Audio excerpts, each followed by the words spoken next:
actually execute on your dreams. All right. Today's guest is world famous coach Steve Spurrier. His tenure was so successful on and off the field that he graduated in 3 years and was inducted into the University of Florida Football Hall of Fame. He also went on to get his master's degree in higher education and play professional football in both the NFL and the Arena Football League before joining the WWE. His accomplishments in the spotlight, however, really do pale in comparison to what he's done off the field and out of the ring. In 2014, he was honored as the Humanitarian of the Year by the Rainbow Coalition.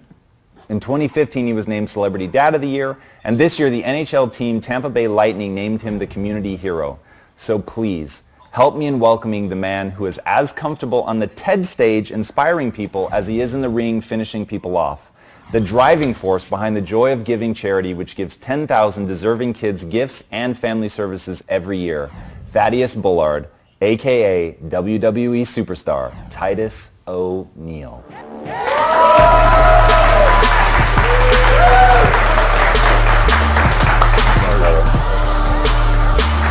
Thank you for joining us today. Thank you. You are an absolute wall of humanity. I can facing you in the ring, that would be pure insanity. Yeah, it can be pretty physical at times. I can imagine. Yeah, I can imagine. So talk to me about the outfits, man. They are absolutely dynamite. You and I were talking before we started rolling about what they mean to you. What is that all about?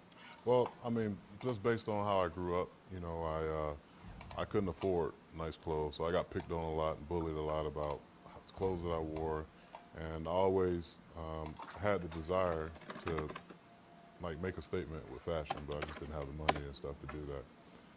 But as I got older, I realized, you know, people look at you differently when you dress a certain way, and your appearance means everything to some people right out of the gate. I just try to represent for the job that I want and not for the job that I have. I want to be able to, you know, be on talk shows like this and then platforms like this where I can be an inspiration and also draw people into just a different mindset of like what it is to be an African American, what it is to be an African American athlete, a father, all these stereotypes that come along with, you know, my demographic of people. I kind of, from a very young age, I've always wanted to just dispel all those rumors, what an athlete acts like, what a student athlete should or shouldn't be.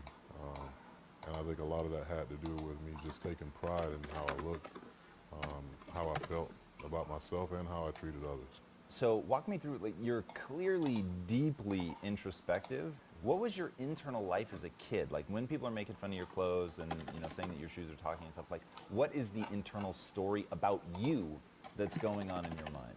I mean, my first result was to fight, you know. Somebody, and a lot of times it resulted in somebody talking about my mom, and I just never have been one to talk about anybody's mom. You know, at a younger age, you know, sometimes kids get caught up in, you know, ragging on or however they term it nowadays.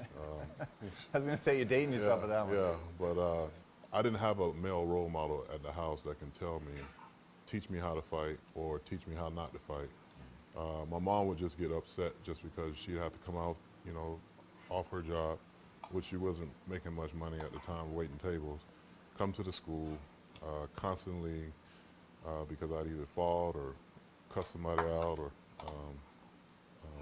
you know, just cause trouble. And I just felt like that was the only way that I was going to be able to keep these people from picking on me. But that never stopped them. I'd either get jumped or they just come back the next day and do the same thing. So you mentioned in the introduction, I went to a place called the Florida Sheriff's Boys Ranch. And it was there that I still got into fights early on, still cussing people out early on. How old were you when you went? I was 12. Okay. Yeah. So, but there was a man there, Patrick Minogue, that just took a liking to me. He was like one of the directors at the time. So when everybody else wanted to kick me off because they were like, this kid just ain't gonna get it. Whoa, so even at the sheriff's ranch, you were like the most troublemaking. Well, I wouldn't say I was the most troublemaking, but I was definitely in the top 5. But I was also like one of the bigger kids, so it was a threat there, you know. That this kid really got upset, he could really hurt someone. And so then they end up moving me to the cottage with the older kids, and nobody picked on me there, and they kind of taught me how to be a teenager, and it helped me grow up fast. You know, being around kids that were more mature. They still had their issues. Every kid that was there had issues, but they were a lot closer to understanding it's going to take hard work, discipline, and and learning how to work with other people in order to get to the next level. And for many of them, just like myself, it was going to be a they were going to be a first generation college student. Some of them would be, you know, first time graduating from high school. They come from a level of poverty or whatever. So it was a good move for me. It was a good, good learning lesson. But also at that point, I think what Mr. Minogue did to me was when he told me I love you and I believe in you. You know, I never heard uh, anybody come to me and tell me that, and he was a stranger to me. And the day after he told me that, our relationship just flourished. If I was getting ready to get in trouble or whatever, I was the only person on campus that would be able to call him, you know, and he'd come out and play basketball with me. He was a huge Chicago Bulls fan too because he was from Chicago. So we had that tie in together. But he also told me something that was very critical in my way of thinking. He had asked me the question, you know, why do you think it is that you get into so much trouble? And I said, man, I don't know. I'm just a bad kid. You know, that's all I've ever done. You know, and you know, up to that point, that's all I had been labeled was a bad kid. I was put in specific learning disability class, SLD classes, uh, and I was never dumb. You know, I just never applied myself.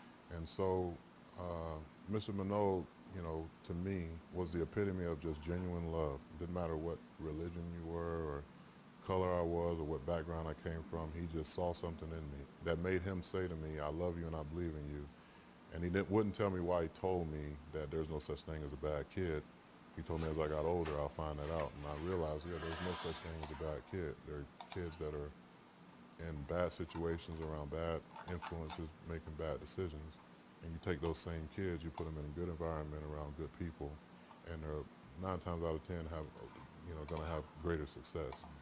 Walk me through the mindset shift because I want to frame what your story seems like from the outside. So I've worked in the inner cities a lot, and I worked with a very aggressive young man in a one-on-one sort of big brother situation, and I was too young and dumb to really understand how to help him. Mm-hmm. And so my only thing was I just want to show him beautiful things in the world because he never saw anything Yeah. beautiful. So I used to take him to see movies in Beverly Hills just because even though I was broke, it was like movies cost the same, Yeah. right? So I wanted him to see something beautiful. But I never felt like whatever was going on, like whatever story or belief system he had that was making him so angry, like it never changed. Mm-hmm. Something, and I told him I love you and all of that. Mm-hmm. So there was something that is either unique to you or the way that you thought or Mr. Minogue and what he said, but what do you remember sort of what you were thinking at the time that began to change? Was it a thawing of your anger over your situation when he said he loved you, or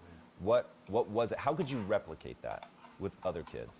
Well, I think every kid is different, you know, and every situation is different. Your situation with the kid that you were with, he might have heard people tell him that they love him 1,000 times, but then they turn around and proceed to call him dumb or stupid or whatever it may be.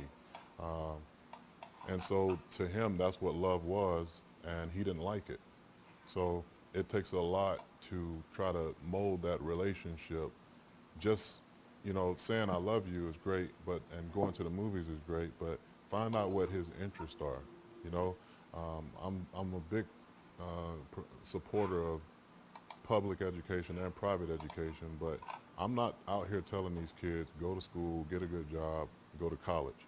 College ain't for everybody. I know people that went to college with me that were superb students, and they still don't have a job today. But there are some kids out there, a lot of kids out there that are very creative. So what we have to do is try to find a way to take what you're good at and and find out what that other person's good at and find a way to make that work. Because Yeah, go ahead. Well, it's interesting because you've talked so much about the power of education, and I've seen so many interviews where you're like, "Look, I'll be all right. I've got my education. I can. I was doing something before I got into the WWE, and I'll be doing something after." So, like, what are you saying to your kids? I find that's a pretty good litmus test. Well, so we have three rules in my home. The first rule is to love and respect everybody you come in contact with. You're not going to agree with them. You're not going to even like them on some occasions, but you love them and you respect them. Number two is to be your best. If your best is a C on the test, even if it's D or F on the test, you can never be disappointed if you know you gave it your all. And then, number three is we don't use the word can't. It's not in our vocabulary. I was told my entire life, you'll never do this, you'll never do that, you can't do this, it's impossible for you to do that. When you tell somebody what they can't do, for some people that drives them, because you're not going to tell me what I can or cannot do. But for other people, when you tell them, oh, you'll never be able to do that, like that could be the breaking straw, in that back for that person, that's their spirit, to actually go out and succeed. So I never tell my kids, if they come to me and they may have the most